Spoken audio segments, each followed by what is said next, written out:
কবর চিনেন? কবর চিনেন ভাই? দেখেছেন কবর? একজন মানুষ হাত তুলে দেখান তো যার কবর নির্ধারণ করে রেখেছেন।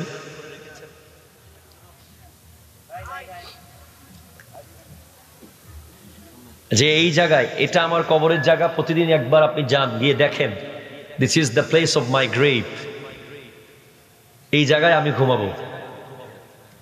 এইরকম কোন ব্যক্তি কি আছেন যিনি প্রত্যেক দিন একবার একবার গিয়ে দেখে আসেন যে এই জায়গাটায় আমি ঘুমাবো? কিন্তু ফ্ল্যাট বাড়ির ক্ষেত্রে আছে তো, দোকান, মার্কেট, শপিং মল, গ্রামের বাড়ি আরো সুন্দর চাই। জায়গা কিনেছেন, অনেক বন্ধু বান্ধব কিনে দেখিয়েছেন, দোস্ত আসিস জায়গা একটা নিছি, একটা মার্কেট বানাবো, দেখে যাইস। আছে না নাই? কথা কন, আছে না নাই? কিন্তু আমরা বড় আশ্চর্য মানুষ, আমরা কোনোদিন কেউ আমাদের নিজের যে কবরটা যেখানে হবে, কেউ কোনো দিন বাবাকে জিজ্ঞেস করলাম না, বাবা আচ্ছা আমি যদি মারা যাই আমার কবরটা কোথায় দেবে মানুষ? বা বাবাও সন্তানদেরকে ডেকে বলে নাই যে ও আমার পুত্র, আমার কবরটা ওই জায়গায় হবে, এই জায়গাটা আমি কবরের জন্য রেখেছি। এরকম আমরা না, ঠিক কিনা? উইলিয়াম শেক্সপিয়র নাম শুনেছেন? ওনাকে জিজ্ঞেস করা হয়েছিল হোয়াট ইজ লাইফ, জীবনটা কি? উনি উত্তর দিয়েছিলেন life is the continuous journey towards the grave. জীবন হচ্ছে কবর পর্যন্ত চলমান ভ্রমণ, ঠিক কিনা? একটু কথা বলবেন ভাই, ঠিক কিনা বলেন? জীবন হচ্ছে কবর পর্যন্ত চলমান ভ্রমণ। মনে রাখবেন, ডেইলি রেগুলারলি কবর আপনাকে ইনভাইটেশন দেয়। প্রত্যেক দিন কবর কিন্তু আপনাকে বলে এই আমার কাছে তোকে আসতে হবে, ঠিক কিনা বলেন না?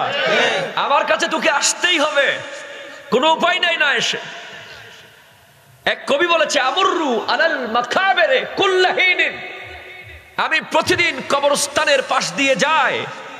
আমি ব্যবসা প্রতিষ্ঠানে যাওয়ার সময় কবরের পাশ দিয়ে যাই কিনা? স্কুলে যাওয়ার সময়, কলেজে যাওয়ার সময়, বন্ধু বান্ধবের সাথে আড্ডা দিতে যাওয়ার সময়, সব সময় যাই। ওয়ালা আদ্রি আইয়ুল আরদে কবরি, কিন্তু আমি জানি না আমার কবরটা কোন জায়গায়। ওয়া আফরাহু বিল গানাইন যাদা মালি, আমরা খুশি উদযাপন করতে থাকি যখন সম্পদ বাড়তে থাকে। ওয়ালা আবকি আলা নুকসান উমরি, কিন্তু আমাদের হায়াত যে প্রতিদিন চলে যাচ্ছে, ঠিক কিনা বলেন না? আহা, এক কবি বলে আয়াদহাকু মান লিল মাউতে ফিহি নাসিবু, যার জীবনে মৃত্যু নামের একটা ব্যাপার আছে সে কখনো হাসতে পারে না, ঠিক কিনা বলেন? সে হাসতে পারে না। ওয়ায়াকুলু ওয়ালা ইয়ামু তাকুলু ওমরা, সে প্রতিদিন খায় কিন্তু আর দিনগুলো তার হায়াতকে খায়।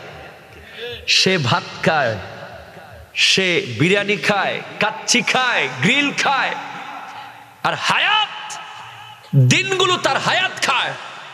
সে জানে না, ঠিক কিনা? কথা কয় জানে না। শুনুন, আমার কথা সেখানে, আমার কথা আরো দূরে আছে, আপনারা খেয়াল করুন। অনেক কবরস্থান আমরা দেখেছি জীবনে, দেখেছেন কিনা বলেন?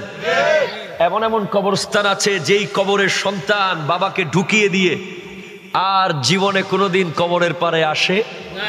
কবর দেখলেই আপনি বুঝবেন এই কবরের কোনো খবর নাই, এই কবরের কোনো খবর নাই। কবর দেখলে বোঝা যাবে। আর যেই কবরের খবর আছে ওটা দেখলে বোঝা যাবে। দেখবেন ওখানে ফুলের গাছ আছে, একটু পরিষ্কার আছে, বোঝা যায়। মাঝে মধ্যে সন্তানরা এসে দাঁড়ায়, ঠিক কিনা? কথা কর। একটু বাঁশের বেড়া দিয়ে রাখে, ব্যাপার আছে না নাই? আছে। যতই যাই বলেন, অন্তত একটা জিনিস কবরে থাকে, এসি না থাকুক, দামি বিছানা না থাকুক কবরের ভিতরে, কবরের উপরে দামি কোনো গ্লাসের কিছু না থাকুক, একটা ব্যাপার থাকে, সেটা হলো নেম প্লেট। যেই ব্যক্তিটা মারা গেছে তার নাম ফলকটা কবরের উপরে থাকে। ভাই কথা বলেন, ঠিক কিনা? থাকে কি থাকে না? আরো জোরে থাকে কি থাকে না? কিন্তু বাবারা আমার, রিসেন্টলি এমন এক কবরস্থান আমি দেখেছি, এমন এক কবর যেখানে 43টা লাশ দাফন করা হয়েছে। প্রত্যেকটা কবরের নাম থাকে। তুমি ডাক্তার, তো কবরে লেখা থাকবে মরহুম ডাক্তার অমুক। তুমি ইঞ্জিনিয়ার, মরহুম ইঞ্জিনিয়ার অমুক। তুমি অ্যাডভোকেট, অ্যাডভোকেট ডি লেখা থাকবে কবরে। ঠিক কিনা বলেন? এইভাবে তুমি গ্রামের যেই পেশা থেকে মারা গেছো, প্রত্যেকটা পেশা ওখানে লেখা থাকে। বাট রিসেন্টলি ঝালকাঠির সুগন্ধা নদীর মাঝখানে একটা জাহাজ ডুবে গিয়েছিল। ডুবে নাই, আগুনের জ্বলে গিয়েছে পানির মাঝখানে। সেখানে প্রায় 40টার উপরে লাশ দাফন করা হয়েছে একটা অজ্ঞাত কবরস্থানে। ওই লাশদের বাড়িতে নয়, নিজের আপন ভিটা বাড়িতে নয়, নিজের এলাকার মসজিদে নয়, মসজিদের পাশে নয়, এমন জায়গায় দাফন করা হয়েছে কোনো এক গণকবরস্থানে। আর প্রত্যেকটা কবরের নেম প্লেটে লেখা আছে লাশের পরিচিতি অজ্ঞাত।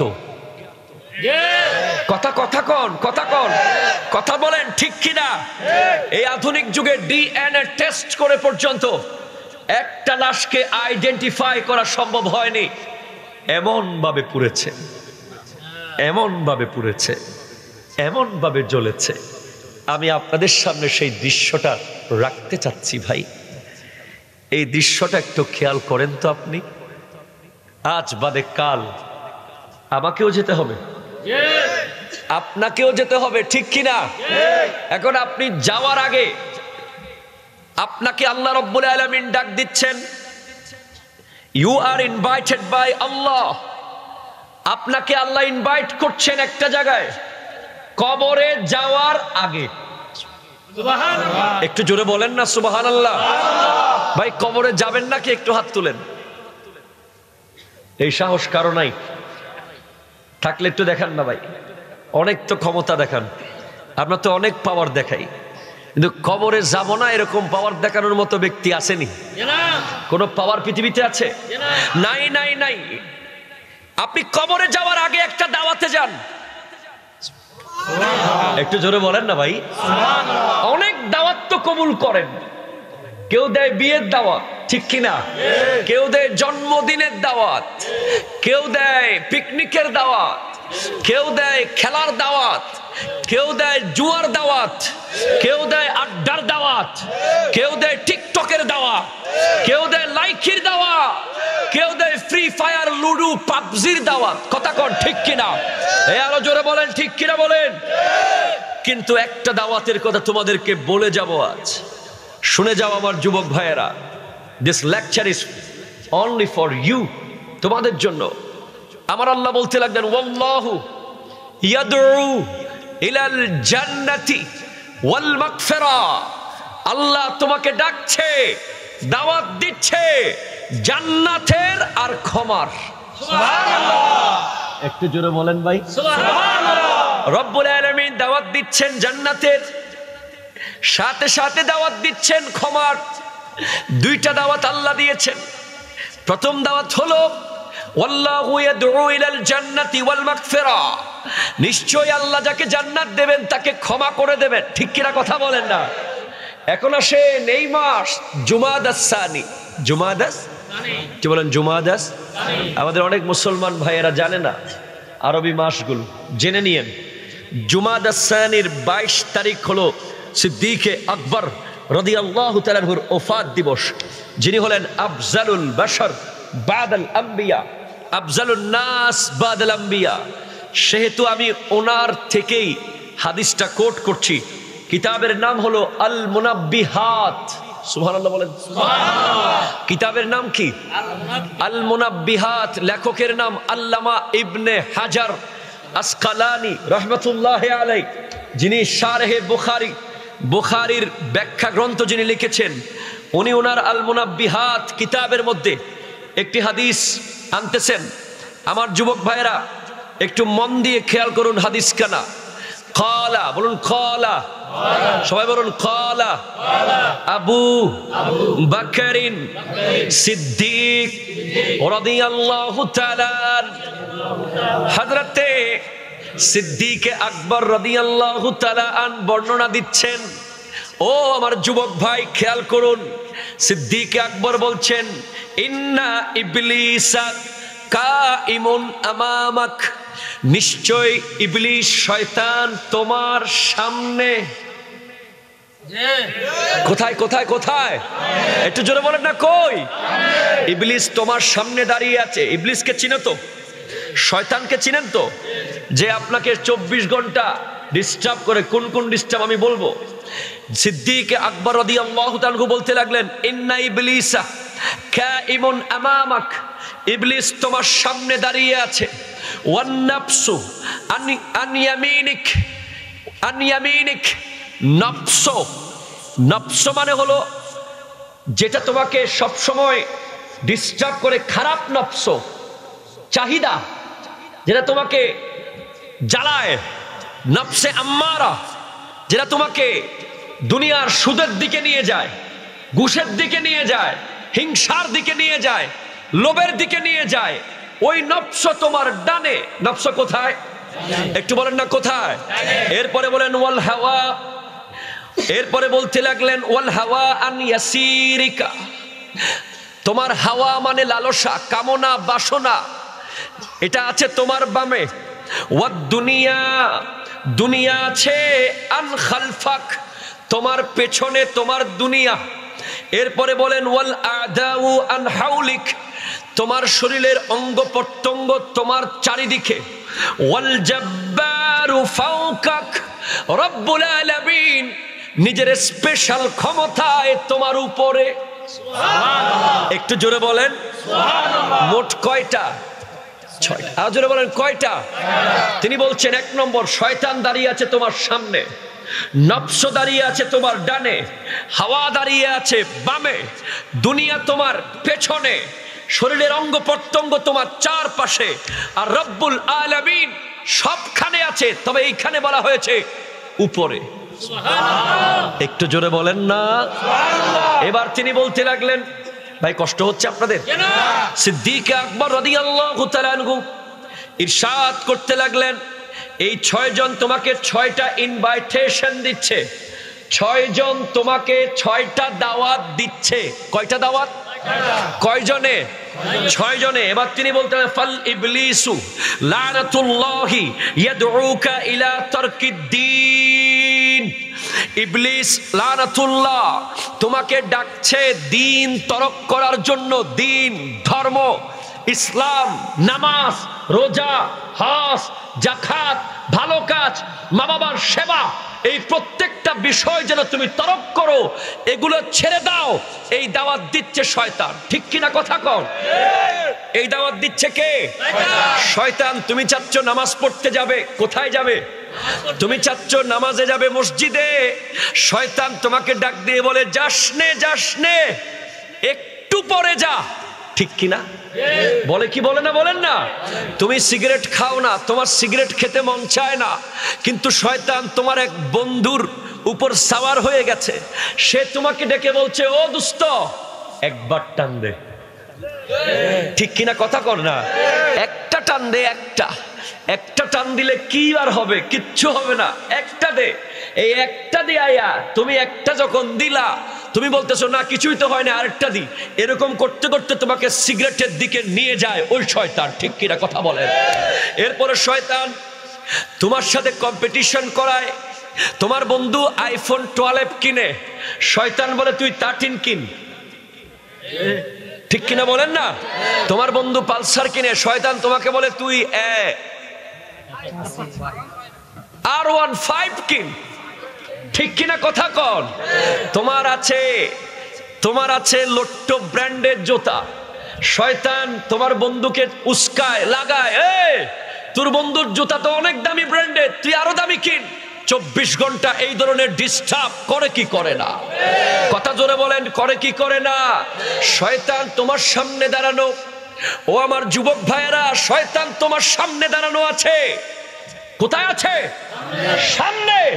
এরপরে তোমার যারা বিয়ে করেছো ওয়াইফ, ওনার উপরে শয়তান সাওয়ার হয়, মাঝে মধ্যে উনি গুথা মারে, তোমার বাবা থাকলে আমি থাকবো না, কথা কর ঠিক কিনা, তোমার মায়ের সেবা আমি করতে পারবো না, তখন আপনার কি করতে হবে এটা শিখে নেন। যেই বন্ধু আপনাকে মসজিদে না ডেকে আপনাকে গেমের দিকে ডাকে, গল্পর দিকে ডাকে, জুয়ার দিকে ডাকে, আপনাকে লোভ লালসার দিকে ডাকে, আপনি সাথে সাথে পড়তে হবে আস্তাগফিরুল্লাহ রাব্বি মিন কুল্লি যামবি ওয়া আতুবু ইলাইহি লা হাওলা ওয়ালা কুওয়াতা ইল্লা বিল্লাহ। কথা কোন ঠিক কিনা, জোরে বলেন ঠিক কিনা। আর যেই স্ত্রী 24 ঘন্টা তোমাকে ডিস্টার্ব করবে, ওই স্ত্রী যে বলবে তোমার বাবার খিদমত করতে পারবো না, তোমার মায়ের সেবা করতে পারবো না, আমাকে আলাদা করে দাও। আজকেও ফোন এসেছে আমার কাছে, আজকে কারেন্ট ফোন, দুপুরবেলা এক যুবক ফোন করে বলে হুজুর আমি 24 ঘন্টা প্রায় সময় যখনই সুযোগ পাই আপনার ওয়াজ শুনি। হুজুর আমার ওয়াইফটাকে আমি বড় শখ করে বিয়ে করেছি, আমি আমার মা বাবার একমাত্র ছেলে, কিন্তু সেই বউ আমাকে ইদানিং খুব প্রেশার করছে আমি যেন মা বাবাকে ছেড়ে চলে যাই, আমি যেন আলাদা হয়ে যাই, হুজুর আমি কি করতে পারি? আমি তখন তাকে বললাম ভাই খবরদার মা বাবাকে ছাড়ার কল্পনাও করবে না। জোরে কোন না ঠিক কিনা। সে আমাকে বলে হুজুর আমি কি করতে পারি? আমি বললাম তোমার স্ত্রী যখনই তোমার সামনে এই কথা বলবে তুমি তার দিকে তাকাবে, তাকিয়ে বলবে আস্তাগফিরুল্লাহ আস্তাগফিরুল্লাহ আস্তাগফিরুল্লাহ। কথা জোরে বলেন না ঠিক কিনা। স্ত্রীর দিকে তাকায় কি বলবা? এমন ভাবে বলবা মনে হয় সাক্ষাৎ শয়তান দাঁড়িয়ে আছে, ঠিক কিনা কথা কর। আমি সব মা বোনকে এই কথা বলছি না, অনেকগুলো ভালো আছে যারা অন্যের মাকে নিজের মা মনে করে, যারা স্বামীর মাকে নিজের মা মনে করে, এরকম নেককার রমণী আছে না নাই? জোরে বলেন আছে না নাই? তাদের জন্য নূরের মিম্বর রেডি থাকবে কিয়ামতের মাঠে। একটু জোরে বলেন না। আবার ওই শাশুড়িরাও, যেই সমস্ত শাশুড়ি পুত্রবধূকে গুথায়, এরকম আছে না নাই? সব বউয়ের দোষ না, শাশুড়িরও কিছু দোষ আছে। মাসে মাসে গুথায়, বিভিন্ন জিনিসের জন্য গুথা মারে, রান্না বান্না একটু বেশ কম হয়ে গেলে কয় তোর মা তোরে রান্না শেখায় নাই, ঠিক কিনা বলেন? এই ধরনের উস্কানিমূলক কথা বলে এরকম শ্বশুরিও আছে। তাদেরকেও বলে যায় মা আপনার পুত্রবধূকে নিজের মেয়ে মনে করতে হবে, তাহলেই জান্নাত পাবেন কিয়ামতের মাঠে, ঠিক কিনা কথা কর। নূরের মিম্বর পাবেন। তাহলে আজকে থেকে শয়তান যেখানেই আসুক, হয়তো সে স্ত্রীর সুরতে আসুক, হয় সে বন্ধুর সুরতে আসুক, হয় সে তোমার গার্লফ্রেন্ডের সুরতে, ঠিক কিনা কথা কর। এই যুবক কথা বলেন, যদি আসে তুমি কি করবা? আস্তাগফিরুল্লাহ আস্তাগফিরুল্লাহ আস্তাগফিরুল্লাহ রাব্বি মিন কুল্লি যামবি ওয়া আতুবু ইলাইহি লা হাওলা ওয়ালা কুওয়াতা ইল্লা বিল্লাহিল আলিয়্যিল আযীম। পড়ার দরকার আছে না নাই? এরপরে তিনি বলতে লাগলেন, সিদ্দিক আকবর রাদিয়াল্লাহু তাআলা আনহু বলতে লাগলেন ইবলিস তোমাকে ডাকছে যেন তুমি দিন তরক করো। ফজরের নামাজের সময় তুমি যখন কনকনে শীতের ভিতরে উঠতে চাও, ইবলিস বলে ঘুমা, ঠিক কিনা? কি বলে? কি বলে? এমন একটা আরাম লাগে ভাই, তখনের আরামটা কিন্তু স্পেশাল। ফজরের আজানের আগে আপনি যতই ঘুমের ওষুধ খেয়ে ঘুমান না কেন, আপনি ফজরের আজানের আগে যদি ঘুমান আপনাকে ঘুমের ওষুধ খেতে হবে না, সব ওষুধ ইবলিস দিয়ে দিবে, ঠিক কিনা কথা কর না? যত রকমের ওষুধ আছে। কারেন্ট টুডে আজকে আমার পেজে একটা ভিডিও আপলোড হয়েছে, আপনারা কি আমার পেজের সাথে আছেন? যারা আমার ফেসবুক পেজে আমাকে ফলো করেন, আজকে ভিডিও আপলোড হয়েছে। আমার যুবক ভাইরা আমাদেরকে জিজ্ঞেস করে হুজুর আমার চাকরিতে কোনো বরকত পাচ্ছি না, ঠিক কিনা? হুজুর ব্যবসা করি কোনো উন্নতি হচ্ছে না, হুজুর পড়ালেখায় মন বসতেছে না, হুজুর কিছু মনে থাকতেছে না। সবসময় একটা কমপ্লেইন যুবক ভাইরা আমাদেরকে করে, মানে আনসাকসেস, সফল হয় না, সফলতার দিকে যেতে পারছে। তার অনেকগুলো কারণের মধ্যে আমি আজকে আমার পেজে ভিডিও আপলোড করেছি যে সফল না হওয়ার যে সবচেয়ে মারাত্মক কারণ বর্তমান সময়ে, সেটা হলো এই আমাদের সকাল বেলাটা, দিনের শুরুটা, আমাদের ওপেনিং দ্য ডে, দিনের ওপেনিংটা হয় একদম ইহুদি খ্রিস্টানদের মতো। আপনার কথা আসতে বলতেছেন, আমি পারবো না ভাই, আরো জোরে বলেন ঠিক কিনা। আপনি একটু রেসপন্স না করলে আমার কথা আসবে না। হ্যাঁ, আমি কি করতাম ভাই, সাউন্ড তো দুর্বল ভাই, দেন একটু বাড়াই দেন, সাউন্ড বাড়াই দেন না, ঘুম ঘুম করতেছে না, দেন ভাইজান। যেটা বলছি, আমাদের দিনটা শুরু হয় ইহুদি খ্রিস্টানদের মতো, ঠিক কিনা কথা বলেন না। অথচ আপনি অবাক হবেন, আমার দয়াল নবী দোয়া করেছেন, আল্লাহুম্মা বারিক লি উম্মতি ফি বুকুরিহা, আল্লাহ তুমি আমার উম্মতকে সুবহে সাদিকের সময় বরকত দাও। যখন সকালবেলা ফজরের নামাজের সময় আপনি দরজা জানালাগুলো খুলে দেবেন, আপনার ঘরে একটা বাতাস আসবে, ঠিক কিনা কথা কন না। যেই বাতাসটা কিন্তু আপনি জানেন না, সুফিয়ানে কেরাম বলেছেন ওই বাতাস মদিনা থেকে আসে। ওই বাতাস যদি আপনার ঘর দিয়ে ঢুকতে পারে, আপনার জানালা দিয়ে ঢুকে, আপনার দরজা দিয়ে ঢুকে যায়, ওই বাতাস আপনার ঘর থেকে যাবতীয় দুঃখ দুর্দশা নিয়ে চলে যাবে। সমস্ত রোগের ওষুধ বিজ্ঞানীরা গবেষণা করেছে, সকালবেলার যে বাতাস, হাওয়া, ওটাকে সাবা বলা হয়। এ সাবা, মুস্তফা সে কহ দেনা, গম কে মারে সালাম कहते हैं। ওই বাতাসটার ভিতরে শত শত হাজার হাজার রোগের ওষুধ দিয়েছেন আমার আল্লাহ। একটু জোরে বলেন না সুবহানাল্লাহ। রোগের ওষুধ দিয়েছেন কে? আল্লাহ। কেন ওই বাতাসে এত রোগের ওষুধ কেন? কারণ ওই বাতাস মদিনা থেকে আসে, মদিনার মাটির সাথে লেগে আসে। মদিনার মাটি হলো সমস্ত রোগের ওষুধ। যেদিন থেকে আমার নবী মদিনায় কদম রেখেছে, সেদিন থেকে মদিনা আর ইয়াসরিব নাই, দারুশ শেফা হয়ে গেছে। সিঙ্গাপুরে যাই অনেকেই, অসুস্থ হলে ভালো সেবা আর ভালো ঔষধ মিলে, খাকে শেফা পাওয়া যায় নবীর দরবারে, ঠিক কিনা? জোরে কথা বলেন, ঠিক কিনা বলেন। ওই সকালবেলা আমার যুবক ভাইরা কি করে? দরজারে এমন লাগায় কোন মতে ছিদ্র দিয়ে যেন সূর্য ঢুকতে না পারে। কথা কন না, ঠিক কিনা? ঢুকি গেলে শেষ, আল্লাহ দিন হয়ে গেছে। কথা কন। জানালা এমন মজবুত করে বাঁধে কোন মতে যেন ঢুকতে না পারে। আরে ভাই, তুমি তো জানো না তোমার কিভাবে বরকত হবে বলো? তোমার বরকতের দোয়াটা তো সুবহে সাদিকের সময় আমার নবী করেছেন, ঠিক কিনা? এরপর আরো কি করে? কনসেন্ট্রেট কি করে জানেন? অ্যালার্ম দেয়। অ্যালার্ম 9:30 বাজে অফিস, তো মনে করেন 10টায় অফিস, অ্যালার্ম দেয় 9:45-এ, বলে 5 মিনিট লাগবে যাইতে। তো তুমি যে উঠবা, তুমি আল্লাহ রসুলের সুন্নাত অনুযায়ী উঠে তোমাকে প্রথমে যদি গোসল ফরজ হয় করতে হবে না? হবে কি হবে না? এই যুব সমাজ ধ্বংস হয়ে যাওয়ার সবচেয়ে বড় কারণ একটা, সেটা হলো ফরজ গোসলের কোনো আগামাথা নাই। জোরে কথা বলেন না, ঠিক কিনা? যখনই গোসল ফরজ হয়েছে আপনি জানবেন, সাথে সাথে যদি আপনি গোসল করে ফেলতে পারেন, আপনার জন্য জান্নাত কাছে। আপনি যত মিনিট গোসল না করে থাকতেছেন, তত মিনিট আপনি গুনার ভাগীদার হচ্ছেন। আপনি অপবিত্র থাকতেছেন। আপনি কিভাবে থাকতেছেন, ওই মুহূর্তে যদি আপনার জানটা চলে যায়, কথা বলেন, ঠিক কিনা বলেন না? ঘন্টার পর ঘন্টা শুয়ে থাকে, উঠে না, এরপরে আবার উঠে ঘুরতে থাকে, ঠিক কিনা বলেন না? অনেক সময় তাড়াহুড়া করে অনেকে গোসল না করেও চলে যায়। সময় নাই, তুমি অ্যালার্ম দিয়েছো 5 মিনিট আগে, এখন তুমি উঠবা কখন? তোমার গোসল আছে, এরপরে তোমার মেসওয়াক আছে।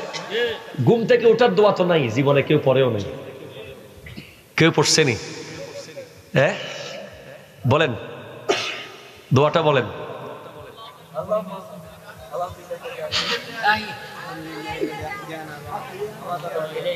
আলহামদুলিল্লাহিল্লাযী আহইয়ানা বা'দা মা আমাতানা ওয়া ইলাইহিন নুশুর। জোরে বলেন সুবহানাল্লাহ। এই দোয়াটার অর্থ কি কেউ জানেন? অর্থ জানলে কিন্তু আপনি আরো সিরিয়াস থাকতেন। জানেন না বিদায় আপনি টেনশন করেন। এখানে এই দোয়ার মূল অর্থ হলো এই, আল্লাহ তুমি আমাকে মৃত্যুর পরে আবার জীবন দিয়েছো, আহিয়ানা আমাকে জীবন দিয়েছো, বাদামা আমাতানা আমি মরে যাওয়ার পরে আবার কি দিয়েছো? একটু জোরে বলেন। ওয়া ইলাইহিন নুশুর তোমার কাছেই যেতে হবে। একটু জোরে বলেন না সুবহানাল্লাহ।